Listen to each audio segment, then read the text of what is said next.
جو شخص اللہ کا تقوی اختیار کرے گا اللہ اس کے لیے راستہ پیدا کر دے گا. جہاں بالکل نظر نہیں آئے گا کہ کوئی راستہ، اللہ راستہ پیدا کر دے. بالکل نظر نہیں آ رہا تھا موسیٰ کے ساتھیوں کو کہ اب کیسے بچیں گے، پیچھے لشکر آگے آگے سمندر ہے، اللہ نے راستہ پیدا کیا.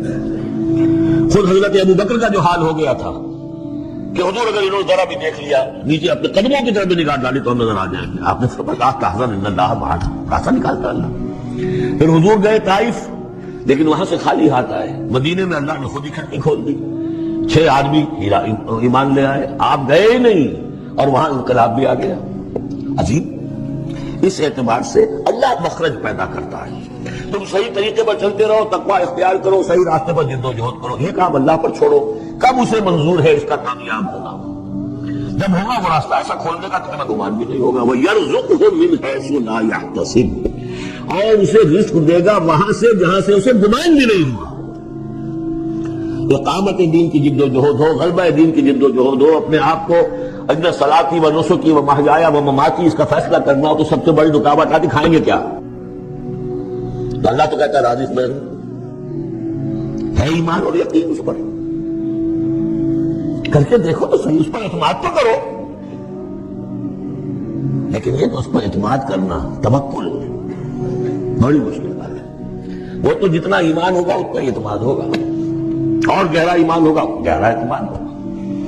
وَمَن يَتَّقِ اللَّهَ يَجْعَلْ لَهُ مَخْرَجًا وَيَرْزُقْهُ مِنْ حَيْثُ لَا يَحْتَسِبُ وَمَن يَتَوَكَّلْ عَلَى اللَّهِ فَهُوَ حَسْبُهُ. یہ تو ابھی تقوی والے کی بات ہے کہ وہ وہاں سے رزق دے گا جہاں سے اسے ملے گا بھی نہیں.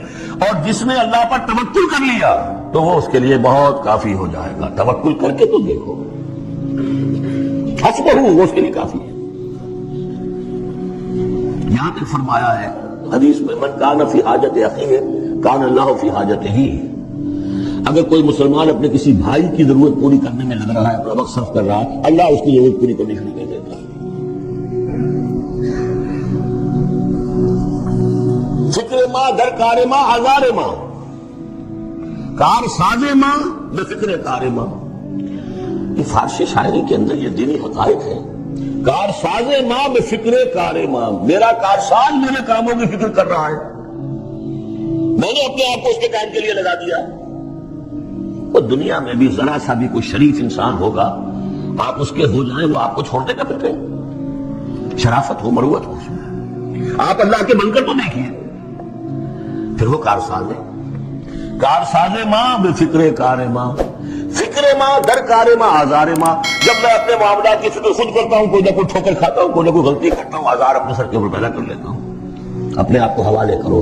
اس کا نام ہے تفویض الامر الی اللہ. افوض امری الی اللہ ان اللہ بصیر بالعباد. ان اللہ بالغ امرہ، اللہ تعالیٰ تو اپنا معاملہ تو پورا کر کے ہی رہتا ہے. وہ تو دین کو غالب کرنا ہے، کرنا ہی ہے. کون اس کے اندر نفع کما گیا، کون محروم رہ گیا، یہ ان کی قسمت ہے. ابو بکر اور عمر اور عثمان اور علی اور عبد الرحمن ابن عوف یہ اپنی بازی جیت گئے. ابو جہل ابو لہب محروم رہ گئے. یہ تو ان کا معاملہ ہے. اللہ تو اپنی بات پوری کرا دے گا. اور اس دنیا کے ختم ہونے سے پہلے پورے عرضے پر اللہ کا دین غالب ہوگا. یہ ہونا ہے. دیکھنا یہ ہے کہ تم اس بہتی گنگا میں ہاتھ دھونے کو تیار ہو یا نہیں، یا تم محرومین کی فہرست میں اپنے آپ کو لانا چاہتے ہو. بس اپنا تن من دھن لگا دو اس کے اندر. تمہاری ہڈیوں کا چورا ہو کر بھی اس نئی تعمیر کی بنیادوں میں اگر لگ جائے تو بہت بڑی کامیابی ہے. قد جعل اللہ لکل شیء قدرا، بہت عمدہ مقام ہے. اللہ نے ہر چیز کے لیے اندازہ مقرر کیا ہوا ہے. کب اللہ کی مدد آئے گی یہ اس نے طے کیا ہوتا ہے. You have to qualify. Pre qualification conditions ہیں، تب مدد آئے گی. یوں نہیں آتی مدد. اپنا سب کچھ لگا دو پھر کہو کہ اللہ میری 15 برس کی کمائی کل میدان میں نے بھی ڈالی ہوگی. 15 برس کی کمائی، دن کی اور رات کی کوششیں ہیں میری، صبح اور شام کی کوششیں ہیں میری. 15 برس وہ میدان میں نے لا کے ڈال دی. تب پکارو اللہ کو. اپنا مال بچا کے رکھنا ہے، اپنی مستقبل کو بھی بچانا ہے، اپنی اولاد کو بھی بچانا ہے. اور اللہ کا دین غالب ہو جائے، کہیں نام لکھا کے کسی جماعت میں شامل ہو کر بڑا تین بات کیا. گویا کہ اللہ تعالیٰ تو جانتا ہی نہیں کتنی کنٹریبیوشن ہے، کتنا احسان ہے، کتنی قربانی ہے، کتنا وقت ہے، کتنی محنت ہے. اللہ جانتا ہے. باقی اس نے ہر چیز کا ایک اندازہ مقرر کیا ہوا ہے۔ اصل معجزہ کسے کہتے ہیں؟ جسے کوئی نبی چیلنج کے ساتھ پیش کرتا ہے کہ یہ ہے میری رسالت کا ثبوت، آؤ مقابلہ کر لو۔ حضرت موسیٰ علیہ السلام کے جو اصل معجزے تھے وہ دو تھے، ایک عصا جس کا کہ مقابلہ کیا، آپ کو معلوم ہے کہ فرعون نے تمام جو جادوگر تھے پورے مملکت کے انہیں جمع کیا اور مقابلہ کیا۔ تو جس چیز کو کہ پیش کیا جائے چیلنج کے ساتھ کہ آؤ تو مقابلہ کر لو، وہ اصل معجزہ ہوتا ہے اس نبی اور رسول کو۔ تو حضور صلی اللہ علیہ وسلم کا اصل معجزہ، یعنی معجزات آپ یہ موالتے میں مبتلا نہ ہو، میں بقیہ معجزات کی نفی نہیں کر رہا، یہ واقعات اپنی جگہ حق ہے کہ حضور کو پتھر سلام کرتے تھے۔ حضور صلی اللہ علیہ وسلم جس کھجور کے تنے کے ساتھ ٹیک لگا کر خطبہ دیا کرتے تھے، جبکہ ابھی مسجد نبی میں ممبر نہیں بنا تھا، جب تعداد زیادہ ہو گئی مسلمانوں کی اور ضرورت محسوس ہوئی کہ ذرا بلند مقام پر کھڑے ہو کر آپ خطبہ ارشاد فرمائیں، تو پھر وہ ممبر بنا کر رکھا گیا۔ پہلی مرتبہ جب آپ ممبر پر چڑھ رہے تھے خطبہ دینے کے لیے، تو اس کھجور کے سوکھے تنے میں سے ایسی آواز آئی جیسے کوئی بچہ بلک بلک کر رو رہا ہو کہ وہ سعادت جو مجھے حاصل نہیں تھی آج تک میں محروم ہو گیا۔ تو یہ انبیاء کا مقام ہے۔ مولانا روم نے اسی لیے کہا ہے کہ فلسفی کو منکر حنانہ است، از حواس انبیاء بیگانہ است۔ فلسفی اور عقلیت پرست انسان وہ تو حنانہ کا انکار کر دے گا، کیسے ممکن ہے سوکھا تنا اور اس کے اندر سے بچے کی طرح بلکنے کی آواز آئے، لیکن یہ اس لیے ہے کہ وہ انبیاء کے خصوصی احوال جو ہے ان کو جانتا نہیں۔ اس قسم کے خرق عادت واقعات حضور کی زندگی میں بھی بے شمار ہوئے، لیکن حضور کا وہ معجزہ جس میں تحدی کے ساتھ چیلنج کے انداز میں کہا گیا کہ آؤ مقابلہ کرو، وہ صرف اور صرف قرآن ہے۔ چنانچہ آپ سورہ بنی اسرائیل میں دیکھیں گے قُلْ لَئِنِ اجْتَمَعَتِ الْإِنسُ وَالْجِنُّ عَلَىٰ أَن يَأْتُوا بِمِثْلِ هَٰذَا الْقُرْآنِ لَا يَأْتُونَ بِمِثْلِهِ وَلَوْ كَانَ بَعْضُهُمْ لِبَعْضٍ ظَهِيرًا۔ اے نبی چیلنج کر دیجئے، اگر تمام انسان اور تمام جن مل کر یہ چاہے کہ اس قرآن جیسی کوئی تصنیف کر دے، تو چاہے وہ ایک دوسرے کا کتنی بھی اس میں مدد کریں اور تعاون کریں، وہ ہرگز قرآن جیسی کتاب تصنیف نہیں کر سکتے۔ اس سے آگے بڑھ کر یہ بات کہی گئی، اچھا پورا قرآن نہیں لا سکتے، اس قرآن کی طرح کی 10 صورتیں ہی تصنیف کر لو۔ جب اس کا بھی جواب نہیں دیا گیا تو جسے کہتے ہیں برسبیل تنزل، اور پنجابی میں کہتا ہے کہ برے کو گھر تک پہنچانا، وہ برے کو گھر تک پہنچانے کے لیے فرمایا ایک صورت ہی بنا لاؤ۔ یہ سورہ ہود میں اور سورہ یونس میں یہ مضمون آیا، اور پھر سورہ بقرہ میں ہجرت کے بعد جو پہلی سورت نازل ہوئی اس میں پھر اس کو دہرا دیا گیا، وَإِن كُنتُمْ فِي رَيْبٍ مِّمَّا نَزَّلْنَا عَلَىٰ عَبْدِنَا فَأْتُوا بِسُورَةٍ مِّن مِّثْلِهِ وَادْعُوا شُهَدَاءَكُم مِّن دُونِ اللَّهِ إِن كُنتُمْ صَادِقِينَ۔ کہ اگر تمہیں کوئی شک ہے اس کتاب کے بارے میں جو ہم نے نازل فرمائی ہے، شک کیا ہوگا؟ شک اسی بات میں ہوگا کہ شاید محمد کا اپنا کلام ہے صلی اللہ علیہ وسلم، یا کوئی اور انسان ہے جو انہیں سکھا پڑھا رہا ہے۔ اگر تمہیں اس نوعیت کا کوئی شک ہے تو اس جیسی ایک صورت بنا لاؤ، فَأْتُوا بِسُورَةٍ مِّن مِّثْلِهِ۔ اور نوٹ کیجئے گا سورۃ العصر بھی صورت ہے، سورۃ الکوثر بھی صورت ہے، 3 آیات بھی اگر ایسی تم تصنیف کر کے لے آؤ تب تو تمہیں کچھ شک کرنے کا حق حاصل ہوگا، اور اگر نہیں کر سکتے تو جان لو فَإِن لَّمْ تَفْعَلُوا وَلَن تَفْعَلُوا، پھر اگر تم ایسا نہ کر سکو اور ہرگز نہیں کر سکو گے، نہ چیلنج کا انداز دیکھیں کہ ہرگز نہیں کر سکو گے، فَاتَّقُوا النَّارَ الَّتِي وَقُودُهَا النَّاسُ وَالْحِجَارَةُ، ڈرو اس آگ سے جس کا ایندھن بنے گے انسان اور پتھر۔ اب اس بات کو سمجھیے کہ تاریخی حقیقت ہے جس کا کوئی کافر انکار نہیں کر سکتا، کوئی شخص اس چیلنج کو قبول کرنے کی ضرورت نہیں کر سکتا۔ اگر جھوٹ موٹ کو بھی کوئی کھڑا ہو جاتا اور کہتا کہ ٹھیک ہے میں نے یہ ایک صورت بنائی ہے اور میرا دعویٰ یہ ہے کہ یہ قرآن جیسی ہے، تو ایک کنٹروورسی تو پیدا ہو جاتی ہے۔ کچھ لوگ چاہے کہتے کہ نہیں یہ قرآن کے سطح کی نہیں ہے، لیکن یہ کہ اس کا دعویٰ تو ہو جاتا، لیکن تاریخ یہ بتا رہی ہے کہ سرے سے کسی شخص نے اس کی ضرورت نہیں کی، اس درجے وہ قرآن سے مرعوب ہوئے۔ تو حضور کا سب سے بڑا معجزہ جو آج تک زندہ ہے، اس کو ذہن میں رکھیے، میں نے جو حضرت موسیٰ حضرت عیسیٰ کے معجزات گنوائے ہیں وہ در حقیقت ان کی اپنی ذات کے ساتھ تھے۔ ید بیضا موسیٰ کے ساتھ تھا، عصا معجزہ اس وقت تھا جب موسیٰ کے ہاتھ میں تھا، اس کے بعد 250 برس تک وہ صندوق سکینہ جو ہے تابوت سکینہ اس میں وہ عصا رکھا رہا، لیکن اب وہ معجزہ نہیں تھا، وہ سوکھی لکڑی تھی، اس کے سوا کچھ نہیں۔ تو تمام انبیاء اور رسول کے معجزے ختم ہو گئے، وہ ان کی ذات کے ساتھ تھے۔ محمد الرسول اللہ کی رسالت دائمی ہے تا قیام قیامت، لہذا معجزہ بھی آپ کا دائمی ہے، وہ معجزہ آج بھی موجود ہے۔ البتہ میں ادھر ضرور توجہ دلاؤں گا کہ قرآن مجید کے اعجاز کے 3 پہلو ہیں. پہلا پہلو اور زیادہ تر اسی کی طرف توجہ زیادہ ہوئی ہے، وہ ہے قرآن کی فصاحت، بلاغت، ادبیت، اس کی چاشنی. ظاہر بات ہے کہ اس کا شعور اور ادراک صرف عربوں کو ہو سکتا ہے، بلکہ میرے خیال میں ناراض نہ ہو اہل عرب تو آج کے عربوں کو بھی نہیں ہو سکتا. یہ اسی دور کے عرب، ان کی اپنی جو اس وقت کی زبان تھی، اس زبان میں فصحاء، بلغاء، شعراء، خطباء، ان کو اتنا ظلم تھا کہ وہ باقی پوری دنیا کو کہتے تھے یہ گونگے ہیں، بولنا ہمیں آتا ہے، خطیب ہم ہیں، شاعر ہم ہیں، خطبہ ہم دے سکتے ہیں، شعر ہم کہہ سکتے ہیں، باقی سب تو عجمی ہیں، گونگے ہیں. ان کے اندر نہ فصاحت ہے، نہ بلاغت ہے، نہ ان کے کلام میں چاشنی ہے، نہ اس کے اندر کوئی شکو ہے.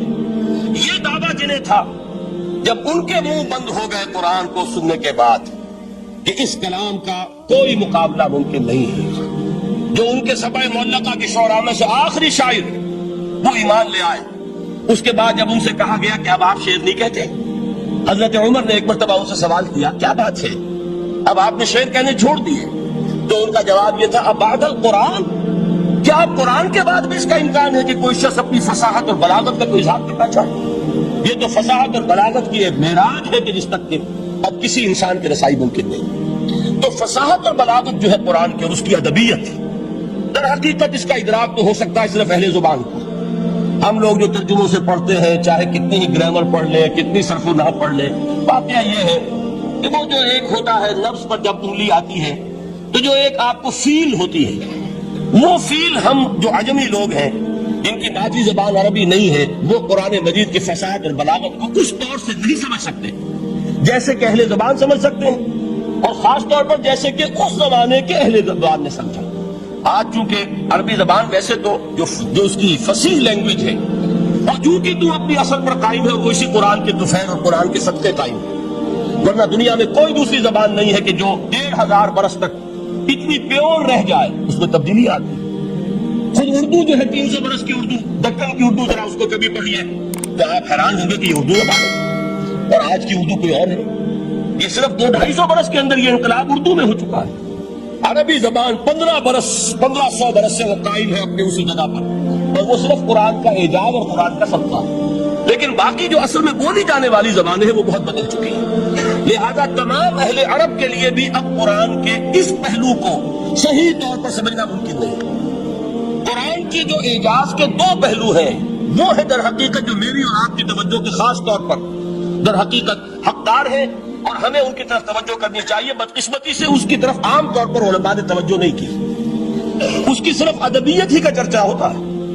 اصل میں قرآن مجید علم انسانی کی معراج، فکر، فلسفہ، حکمت، قرآن کی ابدی حکمت، قرآن کا ابدی فلسفہ، قرآن انسانی مسائل کا جو حل دیتا ہے، قرآن نے سوشل سائنسز میں جس طریقے سے رہنمائی کی ہے، یہ 2 پہلو ہیں اس کے اعجاز کے، جس کی کہ آج ہمیں ضرورت ہے کہ ہم اس کا شعور اور ادراک حاصل کریں. اس کے ضمن میں خاص طور پر علامہ اقبال کا نام دینا چاہتا ہوں. میرے نزدیک اس دور میں قرآن مجید کے اس اعجاز اور اس کے ایک معجزہ ہونے کے لیے سب سے بڑی دلیل علامہ اقبال کی شخصیت ہے.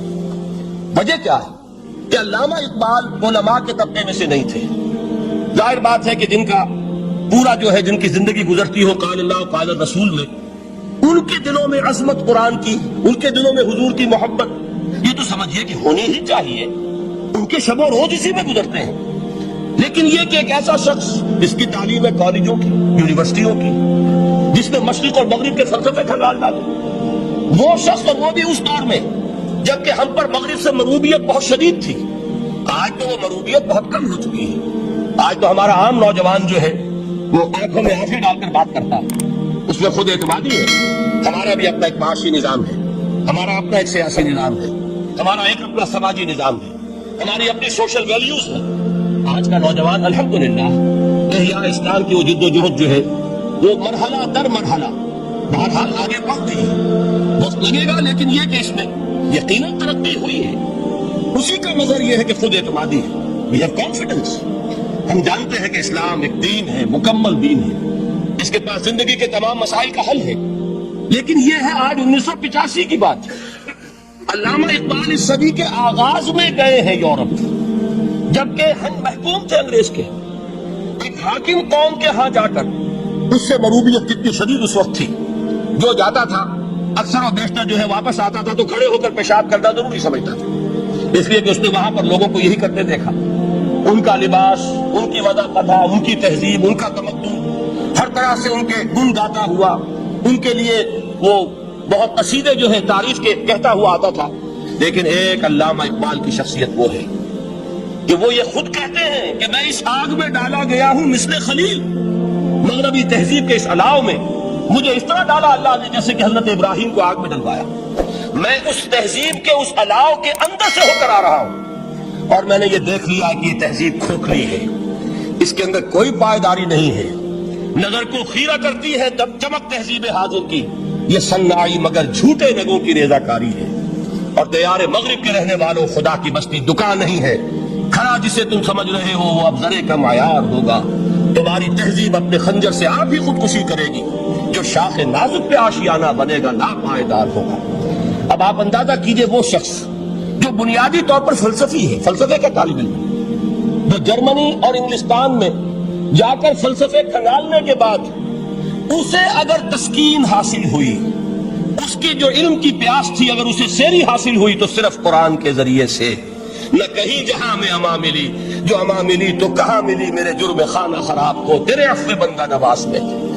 یہ وہ شخص ہے آخری زندگی میں ان کا کام صرف ایک رہ گیا تھا، قرآن کی تلاوت۔ بڑے بڑے فلسفی ملنے آتے تھے علامہ اقبال سے ملنے، وہ سمجھتے تھے بڑی لائبریری ہوگی، جیسے بڑے وکیل اس کی لائبریری آپ کو معلوم ہے کتنی جلدیں رکھی ہوگی، خوبصورت جلدیں بنی ہوئی، ایسے ہی کوئی بڑا فلسفی، بڑا پروفیسر، اس کی سٹڈی، اس کی کتابیں بڑی مروب کن ہونی چاہیے۔ لیکن علامہ اقبال کے ہاں سب کتابیں اٹھوا دی تھی انہوں، صرف ایک کتاب رہ گئی، اور سید نذیر نیازی کا نام آپ نے سنا ہوگا۔ انہوں نے جب یہ گواہی دی ہے، یہ واقعہ شاید آپ کے علم میں نہ آیا ہو، یہ بہت اہم واقعہ ہے۔ وہ یہ لکھتے ہیں کہ میں نے ایک مرتبہ علامہ سے پوچھا کہ کچھ لوگ اعتراض کرتے ہیں یا یہ خیال ظاہر کرتے ہیں کہ آپ نے اپنا فلسفہ خودی نیٹشے سے لیا ہے، کوئی کہتا فلاں سے لیا ہے، کوئی کہتا فلاں سے لیا ہے، کچھ آپ خود بتا سکیں گے کہ آپ کے فلسفہ خودی کی سورس کیا ہے؟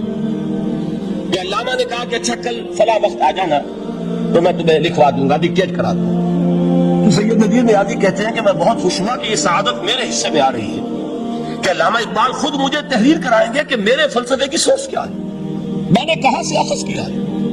دوسری نظر گئے، حاضر ہوئے، بڑے ہی ارمانوں کے ساتھ پینسل اور کاپی لے کر بیٹھے۔ علامہ نے فرمایا ذرا قرآن مجید نکال لاؤ، تو قرآن مجید لائے، حیران ہوئے، یہ فلسفے کا سورس مجھے ڈکٹیٹ کرانے چلے تھے، یہ قرآن مجید کہہ رہے۔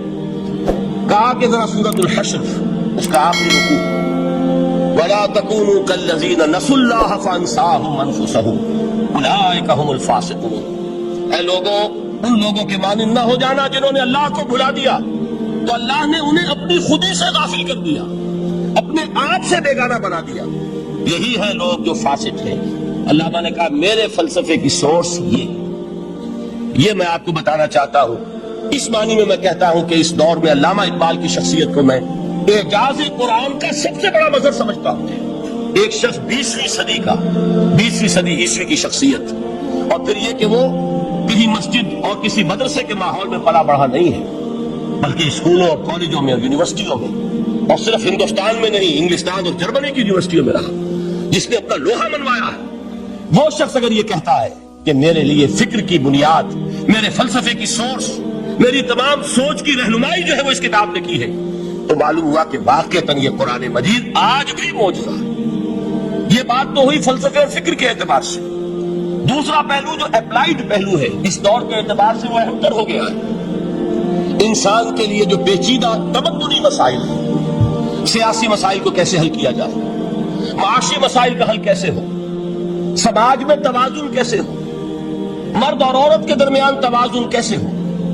ہوتا کیا ہے، یا عورت بھیڑ بکری کی طرح کی ملکیت بن جاتی ہے، ہمارے ہاں اردو میں جو اس کا محاورہ ہے کہ جوتی کی نوک، یہ اس کی حیثیت ہو جائے گی، یا دوسری طرف عورت کلوپترا بن کر قوموں کی قسمتوں سے کھیلے گی۔ دنیا میں یہ دو انتہائیں ہوئی، کہاں نقطہ عدل کہاں ہے، کیسے بیلنس جو ہے اسٹرائک کیا جائے، مردوں کے حقوق اور فرائض اور خواتین کے حقوق اور فرائض، اس میں صحیح ترین ایکویشن ہے کیا؟ اسی طریقے سے فرد اور اجتماع، فرد اور ریاست، یا تو یہ کہ انسان کی انفرادی آزادی اتنی جا رہی ہے، مادر پدر آزاد، جس کا مظہر یہ ہے کہ آج انگلستان میں 2 مرد بھی میاں اور بیوی کی حیثیت سے رہ سکتے ہیں، قانون تسلیم کرے گا ہسبینڈ اینڈ وائف، ان کو وہی حقوق حاصل ہو، یہ ہے وہ آزادی۔ اور یا پھر یہ ہے کہ جو روس میں ہے یا دوسرے ممالک میں ہے کہ آزادی بالکل ختم، اور معلوم ہوا کہ ٹوٹلیٹیرین سوسائٹی، مستبدانہ نظام، ان کے درمیان نقطہ عدل کہاں ہے؟ اسی طرح سرمایہ اور محنت، اگر ذرا سا سرمایہ کو چھوٹ ملتی ہے وہ مزدور کا خون چوستا اور اس کا حق اس کو نہیں دیتا۔ اقبال نے بہت خوبصورت انداز میں کہا ہے کہ خواجہ از خون رگے مزدور سازد لال ناب، از جفائے دہ خدایا کشت دہ کا نا خراب۔ انقلاب انقلاب انقلاب، ایک طرف سرمایہ دار ہے جو مزدور کی رگوں میں سے خون نچوڑ کر سرخ شراب کا پیمانہ لے کر بیٹھا ہوا ہے، وہ در حقیقت مزدور کا خون ہے جو پی رہا ہے۔ ایک طرف وہ زمیندار اور جاگیردار ہے جو کاشتکار کا خون جو ہے چوس رہا ہے۔ تو یہ یا تو یہ انتہا ہے، اور یا یہ ہے کہ اگر ذرا آپ مزدور کو یا اس کارکن کو تھوڑا تحفظ دیجئے تو وہ کام نہیں کرتا۔ ہمارے یہاں پچھلے دور میں یہی ہوا تھا، میں یہ بربلا کہتا ہوں، آج بھی آپ کے سامنے کہہ رہا ہوں کہ بھٹو نے واقعہ یہ بہت بڑا کارنامہ سر انجام دیا تھا۔ اس نے مزدور کو ایک سیلف ریسپیکٹ دی تھی، کاشتکار کو اپنی عزت کا احساس دیا تھا کہ میں بھی انسان ہوں، میرے بھی حقوق ہیں، لیکن نتیجہ اس کا نیگیٹو نکلا، مزدور نے کام کرنا چھوڑ دیا، معیشت کی گاڑی ختم ہو گئی۔ وہ چیز کے جو متوازن ہو، جس میں مزدور کو اس کا حق مل رہا ہو اور پسینہ خشک ہونے سے پہلے اس کی جائز مزدوری اس کو مل گئی ہو، جس میں کہ انسان کسی سرمایہ دار کی رعیت بن کر نہ رہ جائے۔ دوسری طرف یہ کہ سرمایہ کے لیے بھی جو اس کا صحیح ہے کہ اس کو انسینٹیو ملے، وہ میدان میں آئے، اس کے اندر رسک لینے کی جو ہے وہ صلاحیت پیدا ہو۔ ان دونوں چیزوں کو کیسے متوازن کیا جائے؟ واقعہ یہ ہے کہ یہ ہے وہ پیچیدہ مسائل جن کا حل قرآن میں ہے۔ ہماری بدقسمتی کیا کہ ہم نے خود ان چیزوں کے لیے دوسروں کے سامنے جھولی پساری ہوئی، ہم دوسروں سے بھیک مانگ رہے ہیں۔ ہمارا حال کیا ہوا تھا اس صدی کے شروع میں؟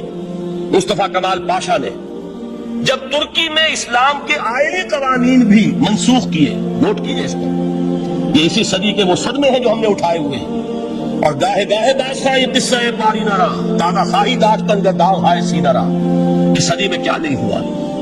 عربوں کی ریوولٹ ترکوں کے خلاف، ان کے پیٹھ میں جو خنجر گھونپا، اور ایک انگریز، ایک کرنل لارنس کی وہ ساری شرارت، اس کے نتیجے میں ایک عظیم مملکت عثمانیہ، سلطنت عثمانیہ، دی گریٹ عثمان امپائر، اس کے چیتڑے اڑ گئے، اور اس کے بعد وعدے کیے تھے عربوں سے کہ ہم تمہیں حکومت دیں گے۔ ہوا کیا کہ ان کے چھوٹے چھوٹے ٹکڑے کیے اور تقسیم کر لیے، مغربی سامراج کا دور شروع ہو گیا۔ اس کا ایک رد عمل مصطفیٰ کمال پر اس درجے شدید ہوا، اس نے ہر چیز جس کا تعلق عربوں سے تھا اس کو ختم کر دیا، ملک بدل کر دیا۔ عربی میں اذان نہیں ہوگی، عربی میں نماز نہیں پڑھی جائے گی، اور اسی کے ضمن میں یہاں تک گیا کہ فیملی لاز بھی، رومن لاز جو ہے وہ نافذ کیے۔ تو یورپ کے اخبارات نے اس وقت یہ طنز کیا تھا مسلمانوں پر، یہ مسلمان عجیب قوم ہے، کہتے یہ ہے کہ ہمارے پاس دنیا کا بہترین ضابطہ ہے، بہترین قانون ہے، ہمارے قانون سے بہتر کسی کا قانون نہیں۔ اور حال یہ ہے کہ فیملی لاز کے لیے بھی یہ ہم سے بھیک مانگ رہے ہیں، ہم سے وہ قوانین لے کر اپنے ہاں نافذ کر رہے ہیں۔ آج بدقسمتی سے اکثر و بیشتر مسلمان ممالک کا حال یہی ہے، آج ہم ان سے بھیک مانگ رہے ہیں، کہیں جمہوریت کی بھیک ہے، کہیں سوشلزم کی بھیک ہے، کہیں کسی اور سماجی نظام کی بھیک ہے، کہیں مرد اور عورت کی کامل مساوات کا ایک نظریہ ہے، شانہ بشانہ چلنے والا فلسفہ ہے، جو خالص مغرب کی تہذیب کی ایک بھیک ہے جو مانگی جا رہی ہے۔ کاش کہ آج قرآن کے اس اصل اعجاز کی طرف، جو اس کا اصل معجزہ اس دور کے لیے، میں نے عرض کیا کہ اعجاز قرآنی کا وہ معجزہ کہ وہ فصاحت اور بلاغت کی معراج ہے، وہ یا تو اپریشیٹ کر سکتے ہیں اہل عرب، اور اہل عرب میں سے بھی حقیقت میں وہ جو قدیم جاہلی شاعری کے جاننے والے ہیں جو بہت کم رہ گئے اب، وہ جان سکتے ہیں کہ جب قرآن نازل ہوا تو کیوں زبانیں بند ہو گئی تھی، کیوں کوئی ایک شخص جھوٹ موٹ کا بھی مدعی بن کر نہیں آ سکا کہ یہ میں نے قرآن کی جیسی ایک کتاب یا قرآن جیسی ایک سورت یا قرآن کی طرح کے چند جملے میں نے موضوع کر دیے ہیں۔ لیکن دوسرا پہلو ہے فکر اور فلسفہ، اس کے اعتبار سے جس کا سب سے بڑا ثبوت اس دور میں علامہ اقبال ہے، اور تیسرا پہلو ہے اسلامک سوشل سائنسز،